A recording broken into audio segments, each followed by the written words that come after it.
El universo mecánico.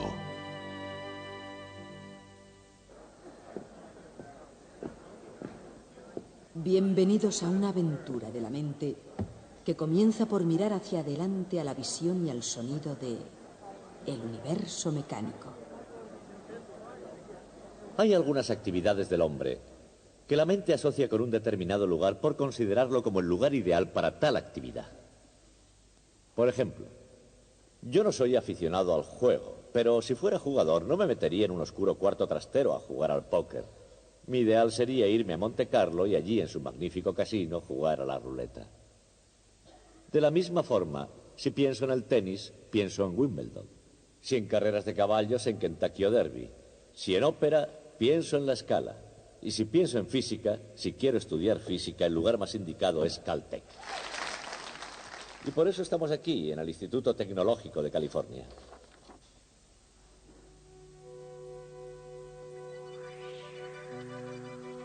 Hay una rama de la ciencia, llamada cosmología, que tiene que ver con el pasado, el presente y el futuro del universo, como un todo. ¿Cómo comenzó el universo? ¿Cómo evolucionó? ¿Cómo seguirá evolucionando? Y en la ciencia hay también otra rama, en el campo de la física para ser más exactos, que se llama mecánica. La mecánica se ocupa de algo que tal vez tenga poco que ver con la filosofía, pero no por eso es menos profunda. ¿Cómo empezó la mecánica? ¿Y hacia dónde va? ¿Cómo funciona?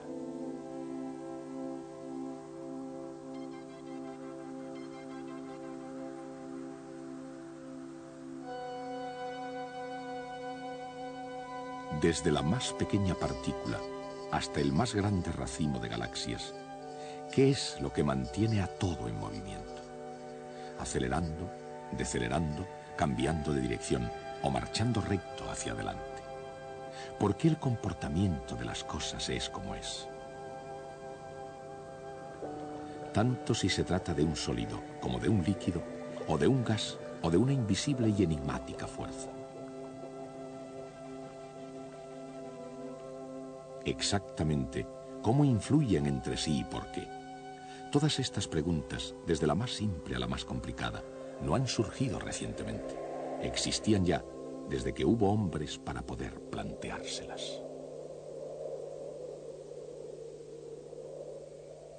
Incluso los seres humanos más primitivos de este planeta han debido mirar al cielo y andado por la tierra preguntándose, ¿pero todo esto cómo funciona? Aunque ellos mismos ni siquiera fueran conscientes de que se lo estaban preguntando.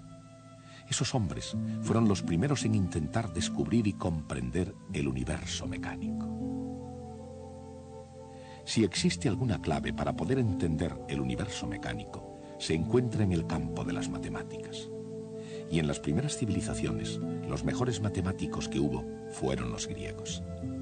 Su trabajo dio un fuerte impulso a toda la ciencia.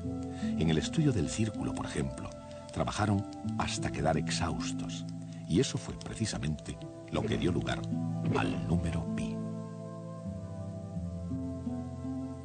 A pesar, o mejor aún debido a tantos descubrimientos geniales, los griegos se quedaron retrasados. Una vez superada la Edad de Oro, concedieron menos importancia a las preguntas que a las respuestas.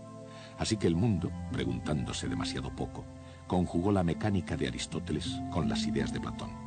Y finalmente, la sabiduría tradicional acabó aceptando el sistema solar de Ptolomeo, según el cual los planetas giraban uniformemente alrededor de la Tierra exactamente en círculos. Eran respuestas en vez de preguntas que no se discutieron hasta el Renacimiento. La orientación intelectual de la civilización de Occidente acabó alineándose al inacabable argumento circular del ideal platónico. La pregunta no es exactamente por qué, a no ser que sea por qué estropear la perfección. La pregunta es, ¿cómo? ¿Cómo 1500 años después de Ptolomeo pudo romperse el círculo que era perfecto? ¿Y en qué puede parecer una contradicción lógica? ¿Cómo pudo reformarse un nuevo orden del mundo en el crisol de la revolución científica? Todo esto dio comienzo cuando un monje polaco extremadamente curioso, Nicolás Copérnico, miró las estrellas y vio las cosas con una luz diferente. En el sistema solar de Copérnico, es la Tierra la que gira alrededor del Sol y no al contrario. ¿Por qué vio Copérnico el universo de esa forma? ¿Y por qué desde un punto de vista científico su opinión hizo que Copérnico fuera el primer revolucionario del mundo? Un puente intelectual que había resistido miles de años comenzó a tambalearse con los vientos de los nuevos cambios. Los pilares de una comunidad académica de la antigüedad estaban amenazados por preguntas peligrosas.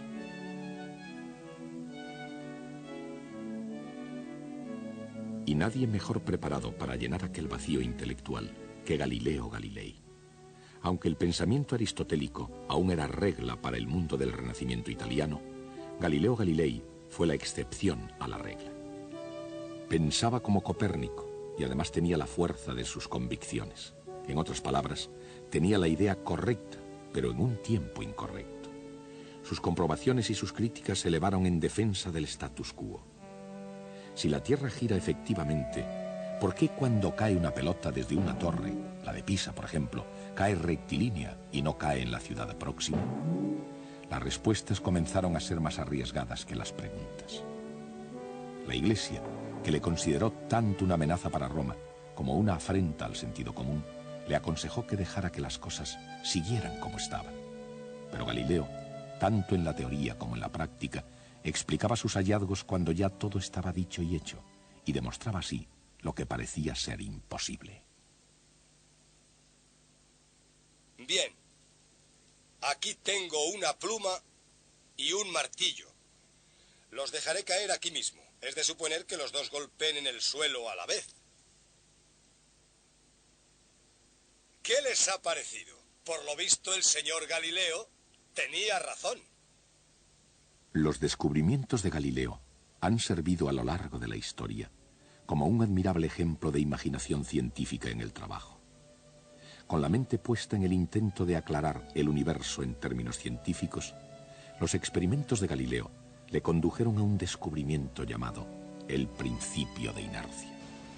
Con una extraña perspicacia científica previó con exactitud la trayectoria parabólica de los proyectiles, así como la caída de los cuerpos. Incluso ahora en nuestros días, si se piensa en ello, todas las cuestiones que se plantean después de esos experimentos son tan retadoras como las de hace 3 siglos. ¿Cómo pudo Galileo calcular la trayectoria de un proyectil? Y al hacerlo, ¿cómo pudo impulsar las matemáticas hacia el futuro? En aquellos tiempos en que para creer algo era necesario demostrarlo, ¿cómo pudo refutar lo que se percibía como obvio sobre la caída de los objetos? ¿Cómo podía llegar al suelo un martillo y una pluma al mismo tiempo?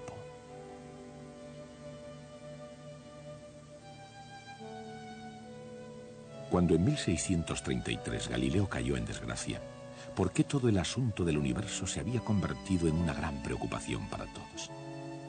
En la misma época, cada día era una preocupación para el asombrado matemático Johannes Kepler, un hombre en una constante huida de su propia vida.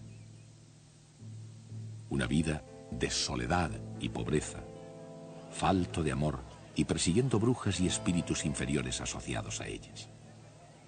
Su propia existencia era una especie de desafío. Seguramente ningún otro hombre habrá hecho tantos sacrificios para captar la verdad científica como Kepler. Pero, por otra parte, ningún descubrimiento humano pudo demostrar tanto su verdad como las leyes de Kepler. Las leyes de las elipses, la ley de las áreas iguales, y la tercera ley de Kepler, la ley del movimiento de los planetas, la ley de la armonía. Kepler se introdujo en la cámara secreta del cosmos con sus leyes del movimiento planetario como llave. Sin embargo, al haber explicado más bien el cómo que el por qué funciona el sistema solar, tuvo que quedar relegado a permanecer en el umbral del universo mecánico. Había llegado el momento en el que algún otro diese el paso final. Isaac Newton siguió este mismo camino que llevaba directamente a considerar la Luna a causa de las decisivas preguntas de su hijo. ¿Por qué cae una manzana? Si una manzana cae, ¿por qué no cae la luna? Si la manzana y la luna caen por una misma razón, ¿por qué no cae la luna estrellándose contra la Tierra?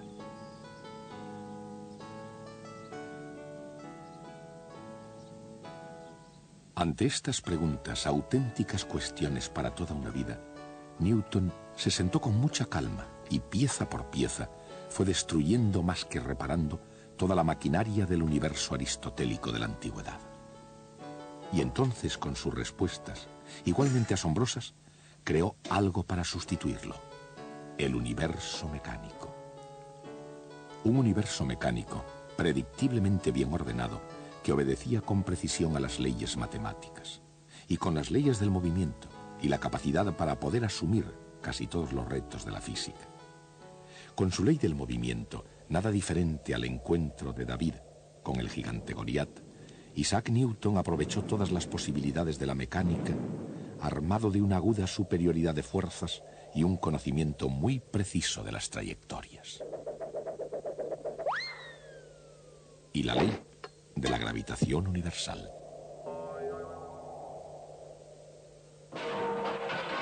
Newton llegó a ser un experto más que cualquier otro ser humano antes que él. Por ello atrajo gran atención y una considerable fanfarria. No obstante, para la ciencia las respuestas son solo una parte del pasado, mientras que el futuro pertenece a las cuestiones que vayan surgiendo. Lo cual quiere decir que incluso las leyes de Newton solo fueron un comienzo en la dirección correcta. Por ejemplo, en los tiempos actuales se puede dirigir un proyectil con precisión matemática. ¿Cómo se hace eso? Parte de la respuesta es un instrumento llamado giróscopo. ¿Y cómo funciona? Y en el conjunto del universo mecánico, ¿por qué una rueda de bicicleta incluso es una especie de giróscopo? El momento angular es la clave de la respuesta. Pero, ¿qué es el momento angular? ¿Por qué es de vital importancia en el universo? Desde el borde cortante de la más lejana galaxia a los remolinos de agua que vemos en la bañera familiar, el momento angular mueve todo en círculos. Entre otras cosas, ese movimiento en círculos nos sirve para ir bien de hora. Y pocas cosas nos gobiernan hoy en día con tanta regularidad como la mecánica del tiempo. Pero desde que el hombre lo tiene en sus manos, su preocupación por él apenas es un fenómeno reciente. Lo que, en comparación, sí es muy reciente, es el fenómeno de la exactitud en el tiempo. Se fue aproximando poco a poco, día a día, durante 4000 años, hasta que por fin se llegó al entendimiento del movimiento armónico. ¿Qué es el movimiento armónico? Y cuando llega abajo y arriba, ¿cómo funciona exactamente?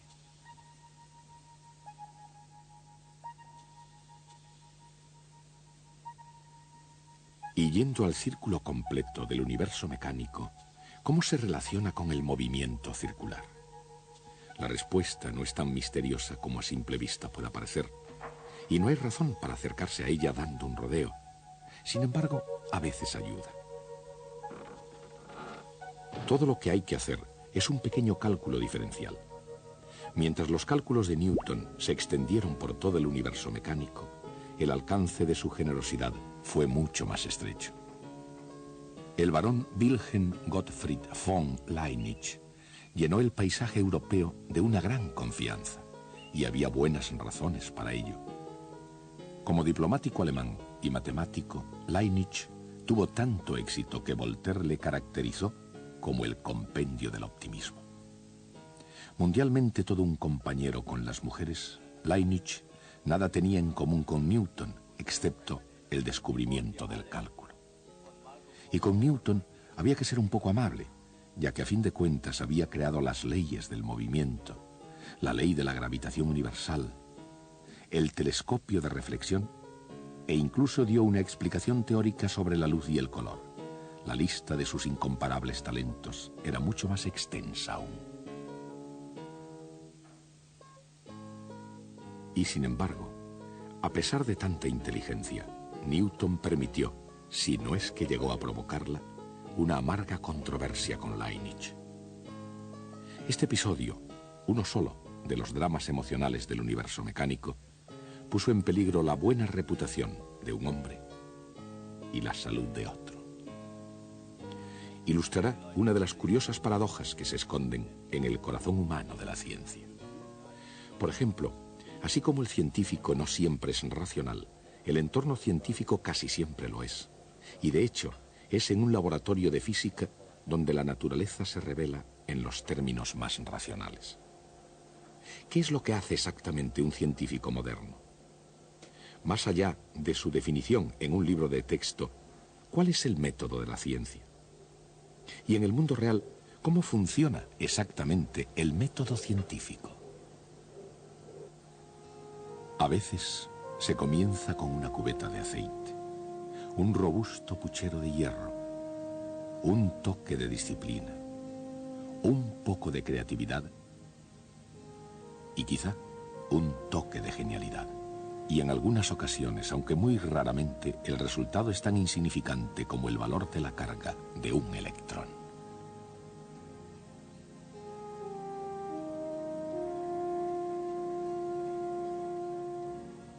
¿Quién fue este físico y de qué medio se pudo servir para llegar a ser uno de los hombres más famosos de la historia de la ciencia? En el pasado, presente y futuro, los físicos están siempre fascinados por los misterios de la naturaleza. Por ejemplo, por la naturaleza misteriosa de la luz. Luz. Solo poder captar esa idea ha sido algo tan difícil como entender la casi incomprensible inmensidad del universo. La velocidad de la luz ha sido aún más difícil de entender. ¿Por qué tiene un valor específico? ¿Por qué se le llama constante fundamental? Y exactamente, ¿qué es una constante fundamental en la naturaleza? Henry Cavendish conoció la respuesta al medir la constante universal de la gravitación de Newton. Para medirla, Cavendish no solo pesó el extenso imperio británico, él pesó todo el planeta. ¿Cómo pudo hacer eso? Sin duda alguna, no fue jugando al billar.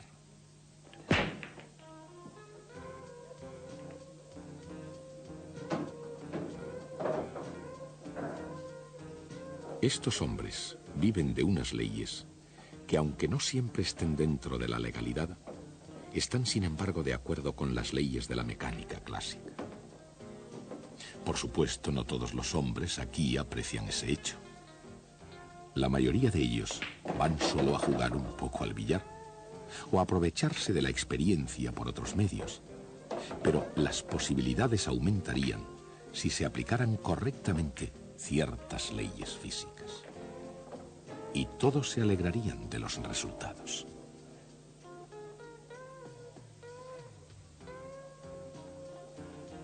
Los efectos dependen de la ley de conservación del momento, que al igual que el juego de billar, tuvo su origen en Francia. A principios del siglo XVII, René Descartes crecía en su amor por las matemáticas considerándolas una criatura de Dios. Como filósofo, buscó una explicación a todos los fenómenos en el mundo. En ese proceso, Descartes no solo concibió la conservación del momento, sino que además descubrió la geometría analítica, y con tal descubrimiento cambió para siempre el campo de la matemática. ¿Y cómo pueden los grandes investigadores científicos acercarse a un terreno desconocido?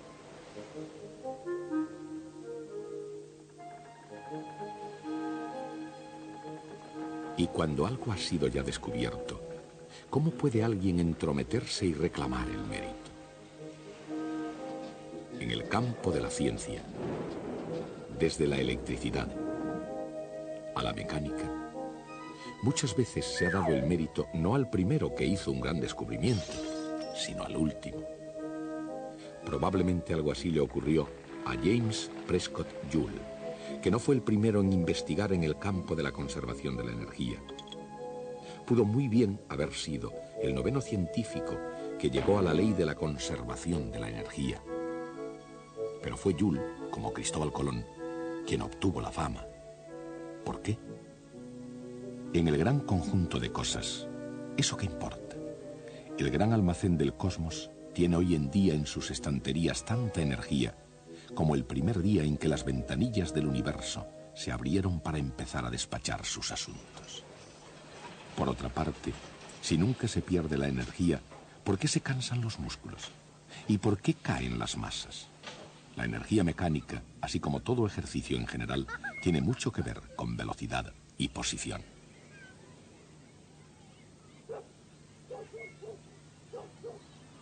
Para una perspectiva diferente de cambio en las posiciones, fíjense en el cambio de rumbo del buque.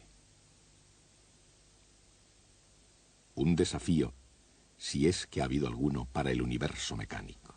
La electrónica sofisticada, los espléndidos dispositivos de seguimiento, personal sin comparación posible. Estos son los recursos de un guardacostas de los Estados Unidos. Y entre bastidores hay dos análisis vectoriales. En una situación de peligro o en una clase, ¿cómo puede la matemática vectorial sacarnos de la dificultad?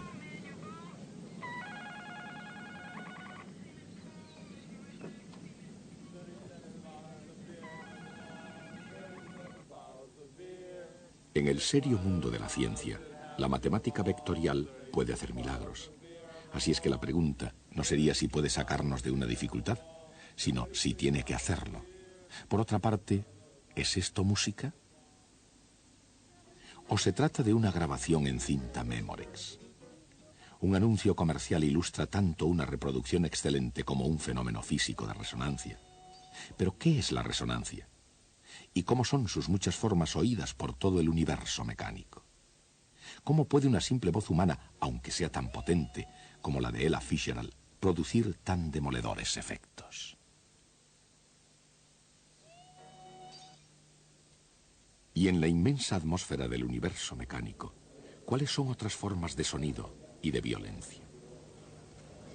Estos tres hombres emprendieron un viaje que superó al de cualquier explorador de la Tierra desde que se iniciaron los primeros pasos hacia lo desconocido. Pero su destino había sido previamente determinado por ingenieros, científicos, técnicos, visionarios, investigadores y pilotos de prueba. Y estaban dotados de magníficos planos y del mejor equipo. Pero como el cohete mismo, surgía una pregunta inminente. ¿Cómo es posible ir desde aquí hasta allí? Históricamente hablando, los cohetes espaciales no van a ninguna parte si detrás de ellos no hay un estudiado plan. E incluso en nuestros días no pueden ir muy lejos si no es con la ayuda de la mecánica clásica.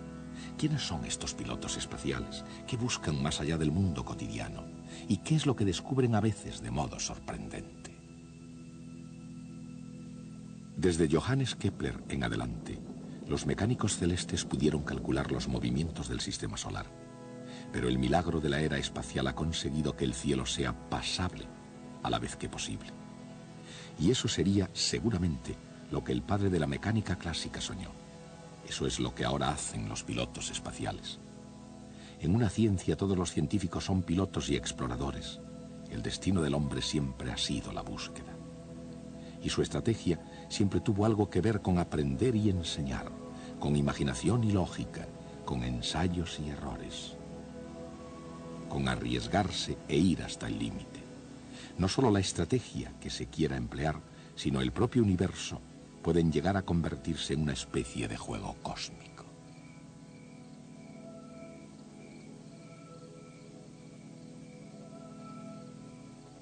A lo largo de los años ha habido una larga lista de grandes jugadores. Algunos de ellos jugando según las reglas y otros por libre, pero todos ellos compartiendo una necesidad común. Ellos tenían que jugar en serio. Se ha jugado durante mucho tiempo y en cierto sentido, este juego nunca acabará. En mi opinión, nuestra asignatura, la mecánica clásica, forma parte del más importante descubrimiento en la historia de la humanidad. Antes, la visión que nosotros teníamos del universo era la misma que habíamos heredado de los antiguos griegos, especialmente de Platón y Aristóteles. Las esferas de cristal de los cielos eran inmutables, serenas, eternas y perfectas. Y solo aquí abajo, en este mundo inferior, había confusión, decadencia, desorden y muerte. Era una visión destinada a ponernos en nuestro sitio. La Tierra era el centro del universo y nosotros fácilmente pudimos imaginarnos que éramos el objetivo de la creación. Pero llegaron Copérnico y Kepler y Galileo y Newton, y entonces nos encontramos con que estábamos viviendo en una mota de polvo en un rincón perdido del universo. Ni por lo más remoto hubieran pensado Platón y Aristóteles, ni tan siquiera en sueños, en hacernos una cosa así. La vida hoy no es muy diferente a lo que era hace 2000 años.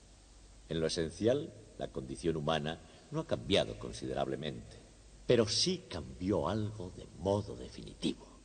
Hemos descubierto nuestro lugar en el universo. Por eso este descubrimiento es tan importante. Ahora nuestra tarea consiste en conocer qué se descubrió exactamente, cómo se llegó a ello y quién lo hizo. Comenzaremos por uno de los más importantes hallazgos de Galileo Galilei. Ese será nuestro próximo tema.